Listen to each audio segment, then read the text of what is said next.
नमस्कार दोस्तों, स्वागत है आप सभी का आज की इस नई वीडियो में। दोस्तों, हमारा भारत एक ऐसा देश है जिसका इतिहास सभी देशों के मुकाबले काफी दिलचस्प और संघर्ष से भरा है, क्योंकि भारत के इतिहास में हुए राजे, महाराजे और यहाँ की हुई लड़ाइयाँ इस बात का सबूत देती है कि यहाँ की लड़ाइयाँ कितनी खतरनाक और महत्वपूर्ण थी, जिन्होंने अपने खून से इतिहास लिखा है। अगर इतिहास के राजे, महाराजे, योद्धाओं और सैनिकों की बात करें तो हर किसी को हथियार चलाने की बहुत बड़ी कला अपने अंदर थी। इन सभी की अपने अपने अलग अलग हथियार थे जो किसी की भी जान एक ही बार में ले सकते थे। भले ही ये हथियार आधुनिक हथियारों की तरह विनाशकारी नहीं थे, लेकिन इतने काबिल जरूर थे कि इनके आगे टिकने की किसी की भी हिम्मत नहीं थी। इन अलग अलग हथियारों की अपनी अपनी अलग ताकत थी। तो चलिए दोस्तों, इन अलग अलग हथियारों को ध्यान में रखकर आज की वीडियो में मैं आपको भारत के इतिहास के 10 सबसे भयानक और खतरनाक हथियारों के बारे में बताता हूँ, जो हथियार एक ही बार में किसी की भी जान लेने के लिए काफी थे। तो चलिए दोस्तों, एक एक करके सभी हथियारों के बारे में जानते हैं। 1 नंबर का घातक हथियार है बाघनख। बाघनख, जिसे बाघ के पंजे के रूप में भी जाना जाता है, ये एक प्रकार का हाथ से चलाने वाला हथियार है जिसका आविष्कार भारत में हुआ था। इसमें एक धातु की प्लेट होती है जिसमें 4 या 5 नुकीले घुमावदार पंजे लगे होते हैं। इस हथियार को हाथ की हथेली में पकड़ने के लिए डिजाइन किया गया है, जिसमें हथियार के पंजे उंगलियों के बीच आसानी से छुप जाते हैं। बाघनख को अपोनेंट की त्वचा और मांसपेशियों को चीरने और फाड़ने के लिए बनाया गया था। बाघनख का अब तक का सबसे बढ़िया इस्तेमाल मराठा योद्धा छत्रपति शिवाजी महाराज जी ने किया है, जिन्होंने बाघनख की मदद से अपने भारी भरकम दुश्मन अफजल खान का वध किया था। 2 नंबर का हथियार है उर्मी। उर्मी एक प्रकार की तलवार है। यह सबसे अनोखा हथियार है क्योंकि इसके ब्लेड स्टील की कई पतली पट्टियों से बने होते हैं जो एक साथ जोड़े होते हैं। इसका लचीलापन चलाने वाले के लिए अधिक स्पीड में वार करने की ताकत और रेगुलर तलवार के मुकाबले अधिक दूरी पर वार करने में कामयाब बनाता है। उर्मी मुख्य रूप से एक करीबी युद्ध हथियार के रूप में इस्तेमाल किया जाता था और विशेष रूप से भीड़ भरे युद्ध क्षेत्रों में प्रभावी था। ध्यान में रखना महत्वपूर्ण है कि उर्मी एक खतरनाक हथियार था जिसका उपयोग केवल सही ट्रेनिंग और सुपरविजन के साथ ही किया जाना चाहिए। 3 नंबर का हथियार है दंडपट। दंडपट को मराठाओं का हथियार भी कहा जाता है। यह हथियार एक बार में कई सैनिकों के सिर से धड़ अलग करने की काबिलियत रखता है। अगर आप 2 दंडपट्टों को आपस में जोड़ लें तो यह किलिंग मशीन बन जाएगा।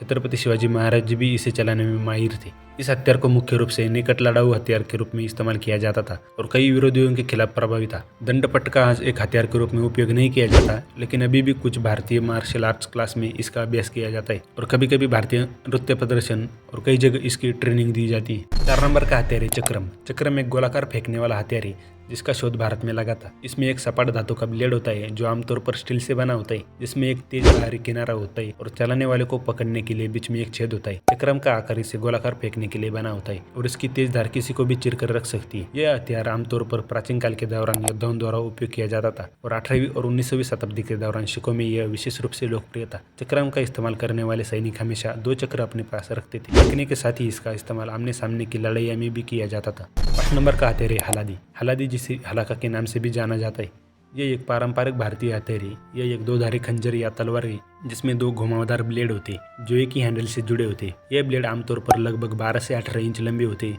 और इनके दोनों किनारों पर तेज धार होती है, जिससे वह किसी भी चीज को काटने के लिए अत्यधिक प्रभावी होती है। हालांकि राजपूतों में युद्ध के हथियार में अधिक प्रभावशाली हथियार के तौर पर इस्तेमाल होता था। हालांकि कुशल लड़ाकू आज भी इस घातक हथियार का उपयोग करते हैं। 6 नंबर का हथियार है कटार।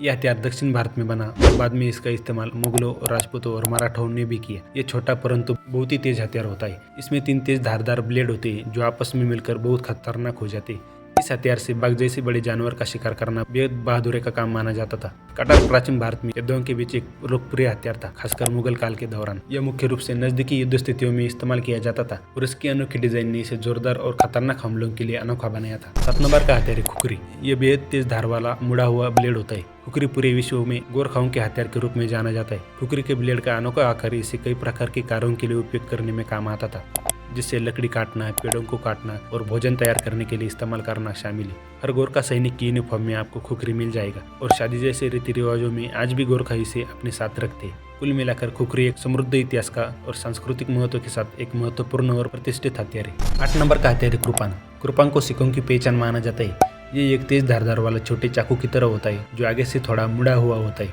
औरंगजेब द्वारा सिखों के 9वें गुरु तेग बहादुर सिंह को पकड़ने के बाद से हर सिख व्यक्ति कृपान को अपने पास रखता था। लेकिन अकबर के शासनकाल तक सिखों और मुगलों के संबंध अच्छे थे, मगर जहांगीर के समय परेशानियां पैदा हुई, जिसके बाद सिखों के 10वें अंतिम गुरु गोविंद सिंह ने सिखों को अपना बचाव करने के लिए कृपान रखना अनिवार्य कर दिया था। 9 नंबर का हथियार है गदा। प्राचीन काल में यह एक बेहद लोकप्रिय हथियार था। गदा वजन में काफी भारी होता था और इसका इस्तेमाल उन भारी रक्षा कवच के खिलाफ किया जाता था जिन्हें धारदार हथियार से भेदा नहीं जा सकता था। यह हथियार हनुमान जी का पसंदीदा हथियार था, जिस कारण हनुमान जी को इस हथियार के साथ दिखाया जाता था और महाभारत के समय में पांडवों में से भीम का यह पसंदीदा हथियार था। बता दें कि गदा को इस्तेमाल करने की एक अपनी अलग ही शैली होती है। 10 नंबर का हथियार है भारतीय बनावट की तलवार। इस तलवार की बनावट पूरी तरह से भारतीय प्रकार की है। यह भारतीय तलवार एक तेज धार ब्लेड की जैसी होती है जो आगे से हल्की मुड़ी हुई होती है। इस तलवार को बेहतर ढंग से पकड़ने के लिए इसकी पकड़ काफी मजबूत होती है। इस तलवार के एक झटके से किसी भी इंसान या शत्रु की गर्दन धड़ से अलग हो जाती थी। तो दोस्तों, यह थी भारत के 10 सबसे खतरनाक और भयानक हथियारों की जानकारी जो भारत के इतिहास में अपना नाम रोशन कर चुके। इन सभी हथियारों में आपका पसंदीदा हथियार कौन सा है उसे कमेंट में जरूर बताइए।